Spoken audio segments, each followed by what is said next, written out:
channel, Braveheart. So ngayon guys, siguro nakita niyo po sa likod ko isang bahay na maliit. Siguro naalala niyo rin yung vlog ko. Kung saan may isang taong nakatira po dito. Sana po siya, ang 80 years old po na si Chief Johnny. Ngayon guys, papakita ko sa inyo ang bahay niya guys. Sa mga palad po guys, wala na po siya sa bahay na po guys. Kita niya sa likod ko. So kung nakita niya sa una kong vlog, sarado na po guys. Wala na pong tao dito guys. Kabilang buhay na po ang ating 80 years old na si Chief Johnny sa edad na 80 years old. So tingnan natin guys, silipin na natin yung bahay niya.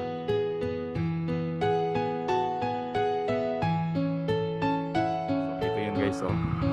Kung nakita niyo sa una kong vlog, ito yung bahay niya. So tingnan natin sa loob guys kung anong tsura na.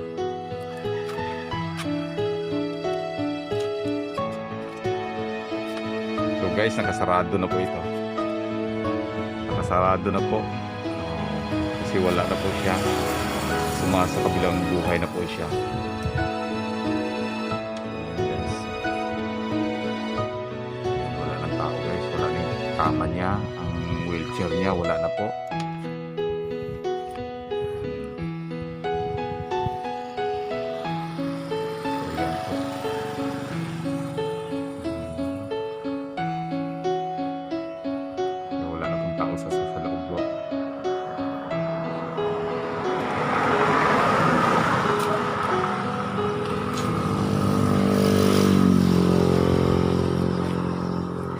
Guys, ngayon guys ay nakaratay ko siya doon sa kabila po guys.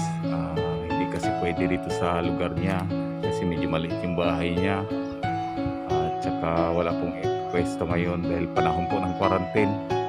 Wala pong nagbabantay dito sa iya.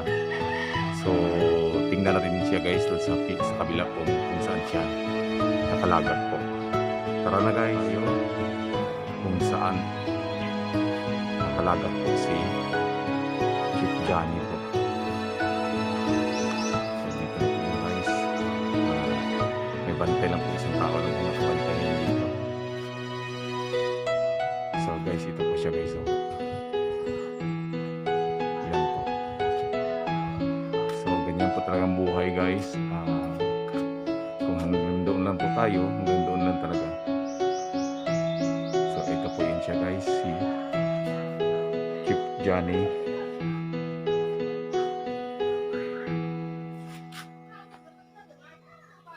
Yan po.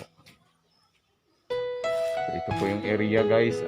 Bali may lang po nagpalagay sa kanya dito kasi wala po talagang area na malagyan po sa kanya. Ay salamat naman kung sino pong nagmamalasakit sa kanya dito. So maraming salamat po.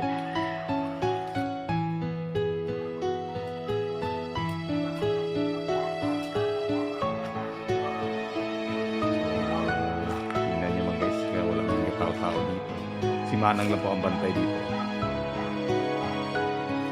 Nagmalasakit po sa kanya. So, ito pong lugar na to guys, ano po ito? Palaruan ng mga bata. Pari arosira pong tawag dito guys noon. So giniba na po ito.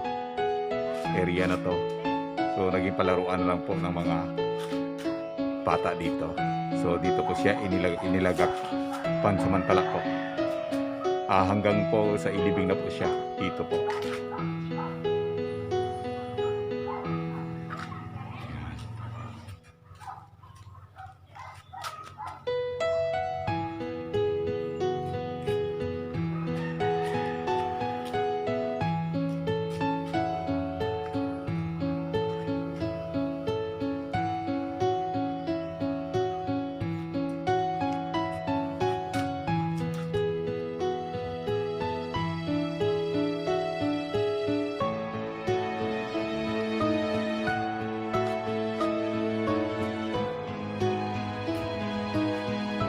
guys, maraming salamat po.